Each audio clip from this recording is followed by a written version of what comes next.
This is Return to Center, an orientation and stabilization course. This is the final day. This is day 10. So I'm not going to go into a big explanation about what the course is all about.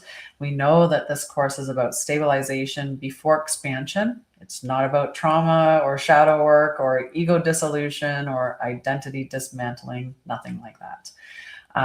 So day 10 is about integration and ongoing rhythm. The focus is sustaining orientation and stability.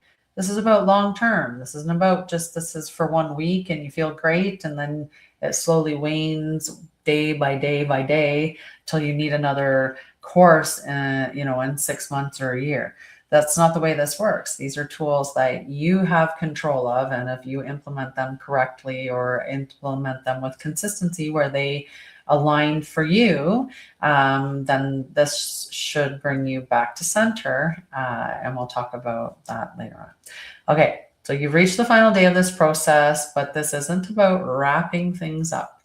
This is about establishing what continues. So today we're focusing on rhythm, not completion. Everything that you've practiced in the last 9 days exists to support one simple truth. You don't have to wait for overwhelm or collapse to return to yourself. Stability is not a reward for healing. It is a rhythm that you are allowed to build. Integration is often misunderstood. It's not about remembering every tool or maintaining constant clarity. It's about having a small set of trustworthy practices, your toolbox. Your toolbox is for you, mine's for me. Mine might have certain little tools in it that yours doesn't, because my situations aren't your situations. You craft yours for you. Those tools or practices that you can return to whenever you need, that is integration and allowing that to be enough. You don't have to be perfect. That's not the goal, right? We refine, we over time master things through that refinement process, but we're not perfect. We're never meant to be perfect. What is perfect is fairly subjective. Okay, so today you are going to choose what you are carrying forward. You don't need to keep it all. So everything that we covered in the last 10 days, every one of those practices, they don't all necessarily align with you. So you don't need to keep it all. You keep what is in alignment with you. Maybe you loved this one that I showed you. Maybe you love the idea of sweeping the energy away when you come in the door. So what I want you to do, though, is choose one practice, one question, or one internal reference point that genuinely helps you feel like yourself. And that's your rhythm anchor. So what of all the practices is the one that most aligned with you, that you felt most resonated, or was a practice that you really felt you would benefit from having consistently throughout your day or your week? It might be something that you're doing, like I said, every couple of days, or it could be something that you have to do every day as you come home from work. So the goal is not to be perfect, as I said, it's to be consistent. And the goal is to feel more available to yourself than you did 10 days ago. And even the consistency, it's not about having to have it, as I said. I talk about maybe you need it once a week. Maybe you need it 5 days a week because you do it every day after work. Maybe it's something that you do only in the moment when it arises. And so it's not something that is a consistent practice because it's a practice you use when the moment requires it and nothing more. So determine what practice it is, right? Maybe it's in the moment when you feel overwhelmed, that's when you go, time to clean, time to wash away all that energy, or, you visualize your shower. Okay. So stability, like truth, doesn't shout it. It just builds over time, quietly, patiently, and with choice. So the practice is that daily rhythm. Which practice was the one that most aligned with you out of all of those practices? So just give me 1 second and I'm going to pull up the list of practices. So you'll be reminded of all 10 of them. 9 of them. And then we'll go from there. So week one, okay. So week one's practice was grounding and body arrival. That was sitting or standing with your feet in contact with the floor, slowly exhaling that focused breath of slow exhale, at least, 4 to 6 count, and gently sweeping your attention from your head down to your feet. So it was just that.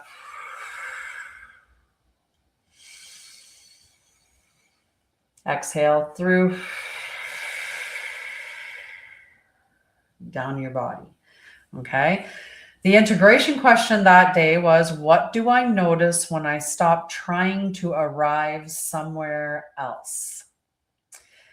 Day two's practice was the breath-based regulation, hand on chest, hand on belly. Inhale through the nose, exhale slowly through the mouth. Brief pauses to notice changes in the sensation, temperature, or tension. So that's where you're checking in on your body to notice where things change, where there was tension that maybe after doing some breaths alleviates. Your integration question was, where does my body already know it's safe? Then we have day three. Day three was somatic awareness scan. This is where you sit or lie comfortably and you slowly move your attention from the top of your head all the way down through your feet, noticing any sensations, just the qualities, whether it was warm, cool, tight, open, neutral. And you were to avoid interpreting or assigning meaning to what the sensations that you were experiencing were about. The integration question for day three was, what signals does my body offer when I listen without judging? It always takes me back to that. We listen, we don't judge. Okay. On day four, it was a heart and body check-in practice. So placing one hand on our heart and one on our lower belly again. And we were asking simple yes or no questions. And I instructed you to ask what the questions were that you felt that you wanted to ask. And noticing in the body how it responds before your thought engages. And just let the response be what it was without interpretation. And this was for you to try because you know yourself better than I do. If you say something like, do I like coffee? My body had a little, like it went down a little bit in weight. So to me, that would be a no. I don't. And I drink tea all the time now. I used to be a big coffee drinker. If I was to say something like, do I love birds? I can feel myself just lifting through that question, right? I can feel my body lifting. And I know the answer before it even reaches my mind. I don't need it. Yes, I know it's a yes. My body told me so. So that's what that question, what that is telling you. And I also gave you the practice of, you can use your body as a barometer. You can either assign a yes or no value, or you can ask yourself, body, show me what is yes, and then see where you go. Most times you'll move closer because you're a magnet to the thing that you want. And then the response for no is oftentimes the reverse, will you feel yourself move away from it, repelled from the thing that you're seeing. But it's not always that. Some people have some other cues that their body gives them. So you can either assign the value or allow your body to tell you what its signal is. Or like I said, go through that practice with the simple yes, no questions and see how your body responds when it is a yes or a no. So then you know. going in when questions are asked or when something's posed of you, what your body's feeling like when it's responding with a yes or a no. The integration question was what feels like signal rather than commentary. Because remember, when we're getting the signal, we'll get those response will come through the body, and then the mind will start. When we are doing commentary, there's often not any response that comes from the body. It's just you're talking to hear you to have a conversation, and often. We went through the content there. Okay, day 5 was emotional, was breath and sound release, sorry. So this was to sit or stand in a relaxed position, inhale through the nose, exhale through the mouth with a gentle sigh, hum, or tone. Let the sound move emotion, not words.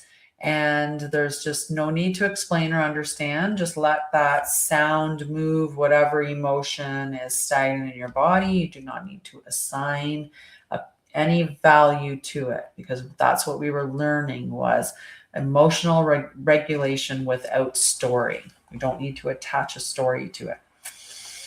All right, day 6, we had the practice of the simple daily clearing ritual. So that was either our visual shower or cleaning ourselves off, like visually wiping our space, and then doing the intentional reset breath, right? Where you do really nice in deep. And I said do 3. I like doing 3. You don't have to, but 3 seems to feel well for many people that I speak to. The integration question was, what am I carrying that isn't mine to hold? Day 7 was, the practice was containment visualization. So this is where we sensed that perimeter, that comfortable perimeter around our body, and we practiced opening it and closing it, which is a beautiful practice. You can open and close your containment, your boundary anytime that you want. Okay. The integration question was, where does containment feel supportive rather than restrictive? Day 8, this one here was the simple practice of just our attention narrowing exercise. And we were going to choose one sense and anchor it for 2 to 3 minutes. So you could look at the things that you can see and get really descriptive with them. You could sense what you're feeling, what's touching your body. Maybe you could absorb yourself in the sense of your hands, rubbing your hands together, feeling your fingerprints and the sensation of touch. You could focus on your hearing, on your breath, all of that type of those senses, right? You just pick one and focus on that for 2 to 3 minutes, and then gently return when you become distracted. Hopefully increasing the time to at least get to the 3 minutes, right? And the integration question is, what changes when I attend to less? So as you begin to narrow your focus, what changes for you? Do you find that you now have more focus because you're not scattered with your awareness or your attention on a multitude of different things? Okay, day 9 was yesterday, and this was the practice of that midday reset technique, where we just check in with our breath. Where is it within our body? Are we high? Are we taking nice, normal breaths, engaging our diaphragm? With our posture, are we standing upright in a confident, relaxed posture? Are we forward? Are we tense? Are we pulled in? What is our posture telling us? And then to do the reset, right? To reset the posture and reset the breath by doing maybe three nice deep breaths in and out, in through the nose, out through the mouth, and just allow yourself to settle into this space. And then here we are at day 10. So you get to pick one of those activities, and the whole point is You're going to pick the practice that really works for you. And by all means, take as many of the practices that do work for you. But this isn't about overwhelming you with new practices or having all of these routines and rituals and structure that you all of a sudden have to implement into your life. This is about picking one practice that really aligns with you and then placing it in at a cadence that works for you.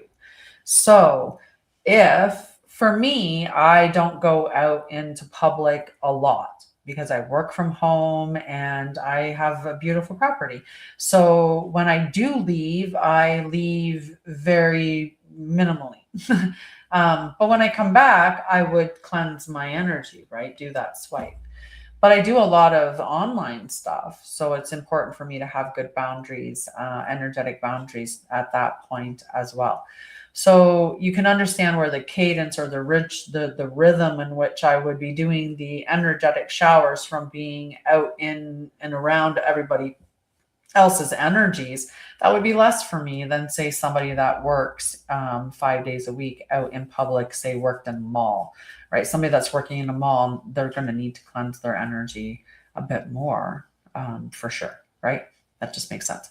Okay, so your integration question for day 10 is, what does sustainable stability look like for me? And that's just what is the routine? What is the ritual? How much of this are you incorporating within your day or within your week, in your month, that is going to benefit you but not overwhelm you? Okay, it's like allowing you to get to stability. You can add more as you go, but try not to start by doing all of it. That's what I would normally do. I would be, I'm going to do it all. I'm going to run a marathon and I'm just going to get up and do it. And then be like, wait a second, you can't do that. You got to practice before you do that. You got to take little bites. You can't eat the elephant all at once. So yeah, there's something to be said about pacing, right? And not overwhelming yourself. So the outcome of doing that, of honoring yourself, of honoring what rhythm works for you and picking the practical tools that actually align with you, it's going to give you more confidence in your self-regulation and in the self-regulation tools. So we're at the end of the 10 days. I want to just do a quick little summary of what you should have accomplished within those 10 days. Hopefully, you're feeling more grounded and present, less emotionally reactive, clearer in your inner reference points, better resourced for daily life, and oriented without being overwhelmed. And that's all for this. If you'd like to delve deeper or explore working with me in another capacity, sign up for a free clarity call or send me an email at anshara'el@gmail.com or through the website. Just any of my socials are all there. We can do one-to-one sessions, or there's other classes and courses that I have. And there's also the Bridge to Light Phase 1 and Phase 2 that you can check out. But those ones are, Bridge to Light Phase 1 is definitely dealing with trauma, shadow work, and more. So that is definitely not what this particular course was. But if that's something that you're looking for, definitely let's at least have a call first. I love you and welcome back to yourself and returning to center.